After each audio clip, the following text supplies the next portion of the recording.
Hello friends, स्वागत है आपका फिर से हमारे चैनल ब्रिलियंस 53 में। तो हमने इसके प्रीवियस लेक्चर नंबर 19 में प्रश्न नंबर 48 तक पढ़ा था, जिसमें पढ़ा था राज्य अपने स्टेट में क्या करेगा, शिक्षा को क्या क्या करके प्रभावी बनाएगा। तो परिभाषा भी देखा था, विद्यालय की स्थापना राज्य करवाता है, ठीक है। और क्या क्या राज्य करवाता है, राष्ट्रीय योजना संबंधी गतिविधियों को करवाता है, बालकों के सर्वांगीण विकास में सहयोग होता है, निःशुल्क एवं अनिवार्य शिक्षा की व्यवस्था करवाता है, व्यावसायिक एवं औद्योगिक शिक्षा की व्यवस्था करवाता है राज्य, विद्यालयों को आर्थिक सहायता भी राज्य का ही काम होता है, स्टेट का ही कार्य होता है, और योग्य शिक्षकों की व्यवस्था करना ही राज्य का कार्य होता है। आइए आज के इस वीडियो लेक्चर नंबर 20 में हम लोग नेक्स्ट प्रश्न से पढ़ते हैं। तो हमारे चैनल पर जो भी सेकंड सेमेस्टर वाले देख रहे हैं, वीडियो पसंद है तो लाइक करिए, कमेंट करिए। डिस्क्रिप्शन बॉक्स में टेलीग्राम का लिंक है, तो वहाँ से जाके आप लोग बहुविकल्पी अति लघु उत्तरीय प्रश्न वहाँ से पढ़ सकते हैं, प्रीवियस ईयर भी है। जो फर्स्ट सेमेस्टर वाले हैं उनके साथ भी हमारे क्लास को शेयर कर दीजिए, फर्स्ट सेमेस्टर का मैंने पूरा सिलेबस पढ़ा दिया है। प्रश्न नंबर 49, आदर्शवाद व प्रकृतिवाद, ठीक है, आइडियलिज्म और नेचुरलिज्म के शैक्षिक उद्देश्यों की तुलना कीजिए। तो आदर्शवाद और शिक्षा के उद्देश्य निम्नलिखित हैं।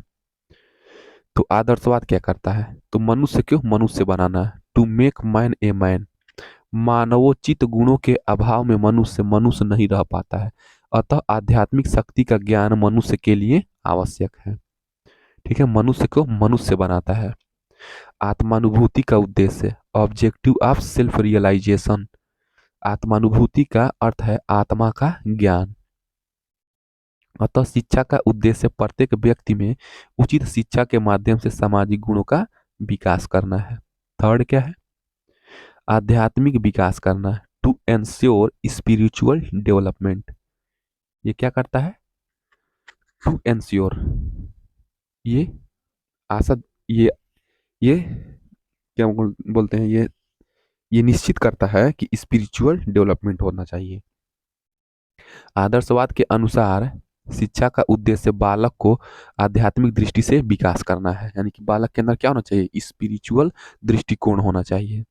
शिक्षक को चाहिए कि वह बालकों को आध्यात्मिक रूप से विकसित करने के लिए इस प्रकार की शिक्षा व्यवस्था का संगठन करे जिससे उसका आध्यात्मिक विकास हो। अतः प्रसिद्ध विद्वान रस्क के अनुसार शिक्षा मानव जाति को इस योग्य बनाए कि वह अपनी संस्कृति की सहायता से आध्यात्मिक जगत में अधिक से अधिक पूर्णता सहित प्रवेश कर सके तथा आध्यात्मिक जगत की सीमाओं का विस्तार कर सके। चौथा देखिए, सत्यम शिवम तथा सुंदरम को विकसित करना। सत्यम शिवम तथा सुंदरम विकसित करना, to cultivate the virtue of truth, beauty. Truth मतलब क्या जाएगा, सत्यम, शिवम मतलब क्या जाएगा, ब्यूटी, और सुंदरम मतलब क्या जाएगा, गुडनेस। तो आदर्शवाद क्या करता है, ट्रूथ, ब्यूटी एंड गुडनेस, ठीक है।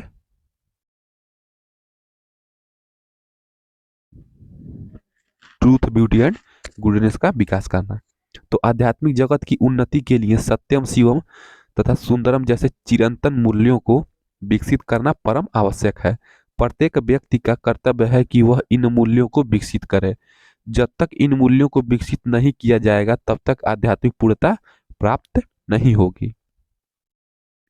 सांस्कृतिक संपत्ति की रक्षा, विकास तथा हस्तांतरण, security, development and transference of cultural heritage, ठीक है।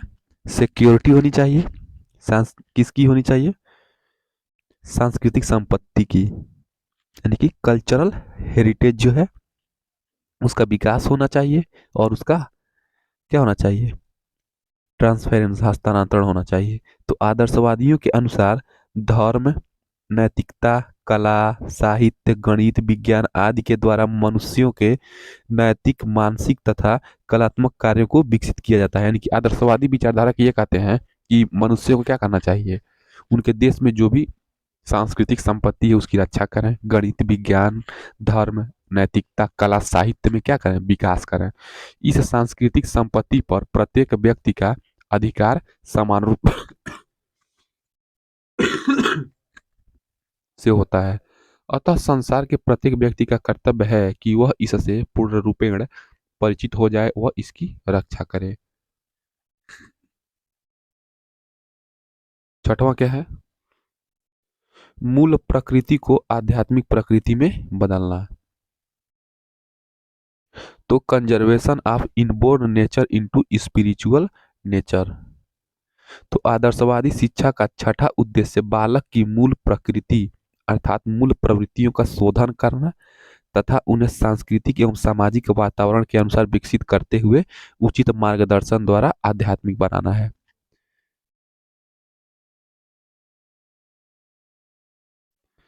प्रकृतिवादी शिक्षा के मुख्य उद्देश्य इस प्रकार हैं। हमने इसके पहले क्या पढ़ा है? आदर्शवादी शिक्षा के उद्देश्य पढ़ा है। दोनों का क्या करना है? तुलना करना है। तुलना करना है तो पहले उसके बारे में उद्देश्य लिख देते हैं, क्या बोलते हैं, आदर्शवादी के बारे में उद्देश्य लिख देते हैं, और उसके बाद प्रकृतिवादी का उद्देश्य लिख के दोनों का तुलना हो जाएगा अपने आप ही। तो मूल प्रकृति को आध्यात्मिक प्रकृति में बदलना, सांस्कृतिक संपत्ति की रक्षा, विकास तथा हस्तांतरण, सत्यम शिवम सुंदरम को विकसित करना, ट्रूथ ब्यूटी एंड गुडनेस को कल्टीवेट करना, आध्यात्मिक विकास करना, आत्मानुभूति का उद्देश्य और मनुष्य को मनुष्य बनाना, ये सब क्या है? आदर्शवादी शिक्षा के क्या है? उद्देश्य है। तो देखिए आप प्रकृतिवादी शिक्षा के क्या उद्देश्य हैं। तो चलिए प्रकृतिवादी शिक्षा के उद्देश्य को पढ़ते हैं, तो ये अपने आप क्या हो जाएगा? एक दूसरे से कंपेयर हो जाएगा। तो उचित सहज संबद्ध क्रियाओं का निर्माण। तो प्रकृतिवादी शिक्षा के मुख्य उद्देश्य क्या है? उचित सहज संबद्ध क्रियाओं का निर्माण, formation of appropriate conditional reflexes. तो उचित सहज संबद्ध क्रियाओं का निर्माण क्या है प्रकृतिवादी में? तो शिक्षा के इस उद्देश्य का प्रकाश डालते हुए रास ने अत्यंत स्पष्ट शब्दों में लिखा है। व्यवहारवादी शब्दों में शिक्षा का उद्देश्य संबद्ध सहज क्रियाओं की स्थापना करना होना चाहिए। देखिए ये दर्शन का विषय है, थोड़ा सा ये यहाँ पे आ जा रहा है तो समझने में कठिनाई हो सकती है। तो शिक्षा का उद्देश्य क्या होना चाहिए? संबद्ध सहज क्रियाओं की स्थापना करना होना चाहिए जो वर्तमान जीवन के लिए हेतु उपयुक्त क्रिया तथा विचार की आदतें हैं। दूसरा क्या है? अनुशासन के क्षेत्र में दमन का विरोध। ठीक है, अनुशासन के क्षेत्र में क्या है? दमन का विरोध, opposition of repression in the field of discipline. अनुशासन के क्षेत्र में दमन का विरोध। तो प्रकृतिवाद का नारा है वैयक्तिकता, क्रिया तथा स्वतंत्रता। यानी कि जो भी प्रकृतिवादी दार्शनिक है वो क्या चाहते हैं कि अनुशासन के क्षेत्र में दमन का विरोध हो। तो वैयक्तिकता होनी चाहिए, क्रिया तथा स्वतंत्रता, ये सब क्या है? प्रकृतिवादी है। अतः प्रकृतिवाद दमन यानी कि रिप्रेशन रिप्रेशन का विरोध करके बालक के स्वाभाविक विकास हेतु अनियंत्रित स्वतंत्रता प्रदान करता है। यानी कि जो प्रकृतिवादी हैं वो चाहते हैं कि बालक एकदम क्या हो, उसको फ्री छोड़ दिया जाए, एकदम स्वतंत्र छोड़ दिया जाए, और उसके अंदर क्या होना चाहिए? दमन विरोधी। यानी कि प्रकृतिवादी क्या होते हैं? दमनात्मक शिक्षा को नहीं मानते हैं, यानी कि रिप्रेशन का विरोध करते हैं तथा बालक को अपने किए का फल भोगने दो के सिद्धांत पर अनुशासन की व्यवस्था कराता है। यानी कि प्रकृतिवादी क्या करते हैं कि बालक जैसा कर्म करेगा प्रकृति उसे वैसा ही क्या करेगी? फल देगी, वैसा ही रिजल्ट देगी। ये सब क्या हो जाएगा? प्रकृतिवादियों का गुण है, विचारधाराओं का। थर्ड क्या हो जाएगा? प्रजातीय एकता की प्राप्ति, अचीवमेंट ऑफ रेशियल इम्प्रूवमेंट। ठीक है, अचीवमेंट किसकी करना है? प्रजातीय एकता की, यानी कि रेशियल इम्प्रूवमेंट। कुछ प्रकृतिवादियों का मत है कि एक जाति जो संस्कृति एवं सभ्यता अर्जित करती है उसका वंशानुक्रम द्वारा हस्तांतरण नहीं हो सकता। अतएव शिक्षा का उद्देश्य इन प्रजातीय प्राप्तियों की सुरक्षा एवं उनके विकास की गति को तीव्र करना होना चाहिए। चौथा क्या जाएगा? अनुभव प्रधान पाठ्यचर्या पर बल देना चाहिए, यानी कि ऐसी पाठ्यचर्या होनी चाहिए, उस पर क्या होनी चाहिए? बल देनी चाहिए, जिसपे अनुभव करके सीखे। तो प्रकृतिवादी विषय प्रधान पाठ्यचर्या के विरुद्ध अनुभव यानी कि विषय प्रधान नहीं होना चाहिए कि हिंदी गणित बस रट लेना है। ठीक है, ये क्या ना अनुभव प्रधान यानी कि एक्सपीरियंस होना चाहिए। Emphasis on experience centred curriculum पाठ्यक्रम का समर्थन करता है। यानी कि प्रकृतिवादी क्या करते हैं कि बच्चे को करके सीखना चाहिए, अनुभव द्वारा सीखना चाहिए, जिसके अनुसार पाठ्यचर्या में बालक के अनुभवों की सम्मिलित किया जाता है तथा पाठ्यांतर में एवं सहगामी क्रियाओं पर विशेष बल दिया जाता है। पाठ्य सहगामी क्रिया मतलब खेल कूद, ठीक है, ये सारी चीजें, सम्मेलन गोष्ठी।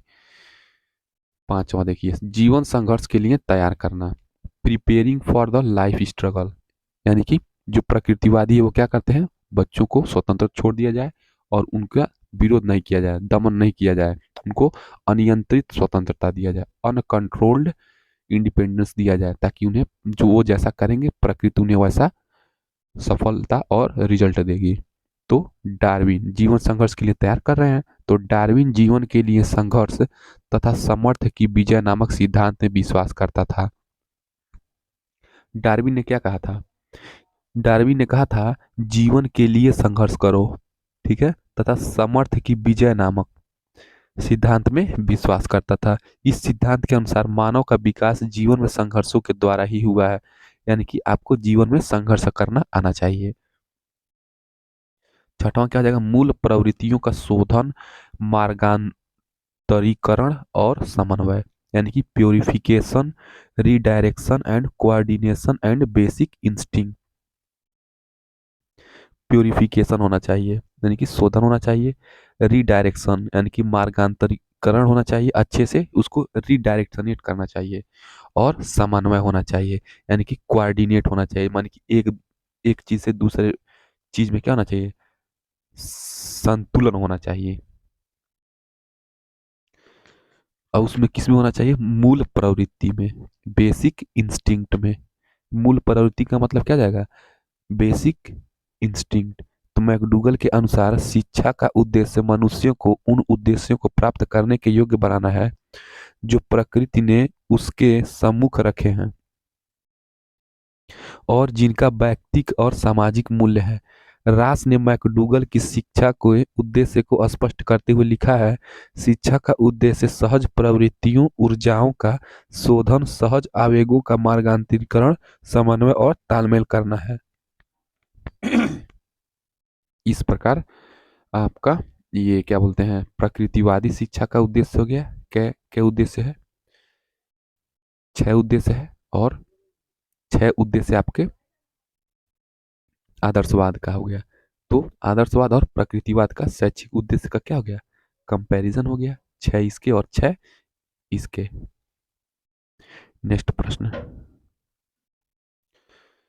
नेक्स्ट प्रश्न नंबर 50 देखिए। प्रश्न नंबर 50 क्या है, हंटर कमीशन की प्रमुख विशेषताओं को बताइए। 2020 में पूछा है, तो हंटर कमीशन की विशेषताएं बताइए। ब्रिटिश पार्लियामेंट ने 1880 में लॉर्ड रिपन को भारत का नया गवर्नर जनरल नियुक्त किया गया, ठीक है।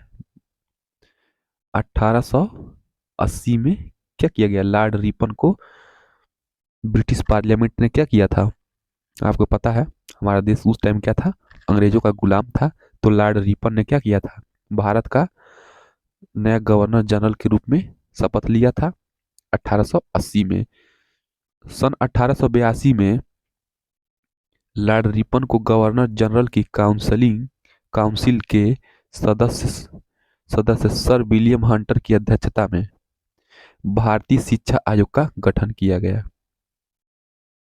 यानी कि 1880 में लॉर्ड रिपन को क्या बनाया गया, भारत का गवर्नर जनरल बनाया गया, और जस्ट 2 साल बाद 1882 में लॉर्ड रिपन ने गवर्नर जनरल की काउंसिल के सदस्य, ठीक है, लॉर्ड रिपन ने क्या किया, जो गवर्नर जनरल नियुक्त हुए थे लॉर्ड रिपन, उन्होंने अपने गवर्नर जनरल की जो काउंसिल बना था या परिषद बना था, उसमें से कोई एक सदस्य थे सर विलियम हंटर, ठीक है। तो सर विलियम हंटर की अध्यक्षता यानी कि सर विलियम हंटर की जो काउंसिल बना था, जिस काउंसिल का क्या बोलते हैं हेड कह लीजिए या गवर्नर जनरल कह दीजिए, जो लॉर्ड रिपन था, उसी काउंसिल में से एक 1882 में जो था, अंग्रेज था सर विलियम हंटर। ठीक है, विलियम हंटर, उसने क्या किया था, उसी की अध्यक्षता में भारतीय शिक्षा आयोग का गठन किया। इस आयोग के अध्यक्ष के नाम पर इसे हंटर आयोग या हंटर कमीशन के नाम से भी जाना जाता है। ठीक है, हंटर आयोग की विशेषताएं। तो हंटर आयोग की विशेषताएं देखिए, आयोग ने शिक्षा के प्रत्येक पहलू का अध्ययन करने के उपरांत सभी क्षेत्रों में सुधार हेतु अपने सुझाव दिए जो निम्नलिखित हैं। तो हंटर आयोग की विशेषताएं क्या है? तो हंटर आयोग की विशेषताएं, तो सरकार को शिक्षा का उत्तरदायित्व तो स्थानीय निगमों, ठीक है, यानी कि सरकार को क्या करना चाहिए, शिक्षा का उत्तरदायित्व तो लेना चाहिए, कहाँ कहाँ का, स्थानीय निगम हो गया या व्यक्तिगत संस्थाओं को दे देना चाहिए। सॉरी, सरकार को शिक्षा का उत्तरदायित्व तो स्थानीय निगमों व व्यक्तिगत संस्थाओं को दे देना चाहिए। अनुदान देने के लिए उदार नियम बनाए जाने चाहिए। विद्यालयों के शिक्षकों के वेतन और छात्रों की छात्रवृत्तियों के साथ साथ विद्यालयों के भवन निर्माण, प्रयोगशाला और पुस्तकालयों के लिए भी अनुदान दिया जाए। सहायता अनुदान के नियम प्रांतों की आवश्यकता के अनुसार बनाए जाएं। अनुदान देने में किसी भी प्रकार का भेदभाव न किया जाए। सहायता अनुदान के नियमों से शिक्षा क्षेत्र में कार्यरत सभी व्यक्तियों को अवगत कराया जाए।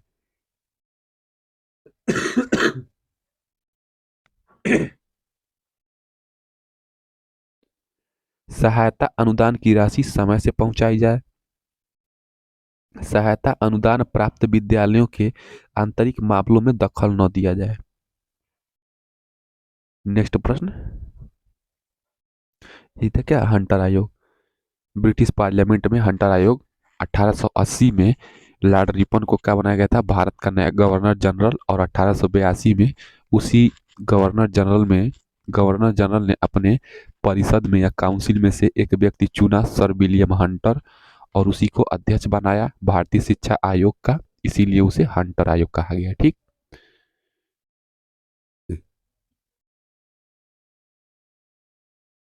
प्रश्न नंबर 51 देखिए, बौद्ध शिक्षा एवं वैदिक शिक्षा में समानताएं क्या थी?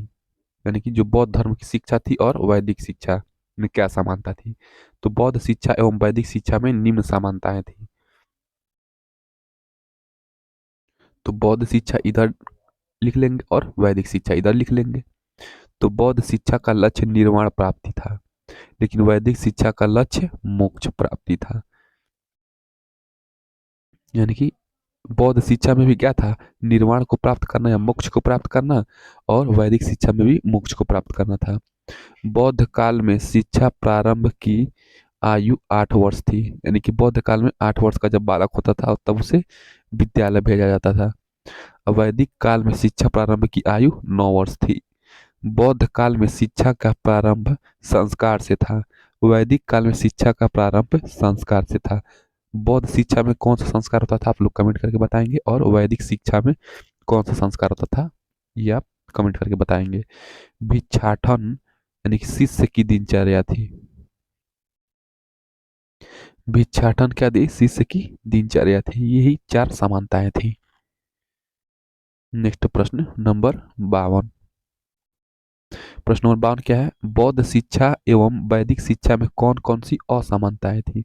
यानी कि इन इक्वालिटी यहाँ पे पूछ रहा है, और इसके पहले क्या पूछा था, इक्वालिटी। तो यहाँ पे असमानताएं बताएंगे बौद्ध शिक्षा और वैदिक शिक्षा में।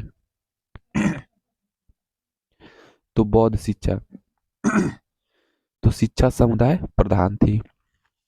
बौद्ध शिक्षा समुदाय प्रधान थी, यह शिक्षा परिवार प्रधान थी।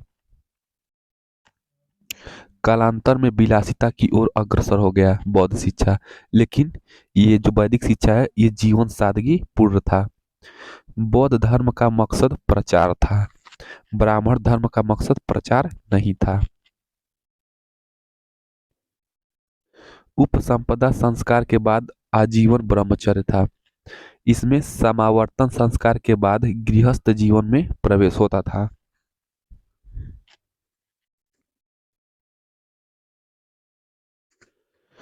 संघ में पुरुष या स्त्री साथ रहते थे।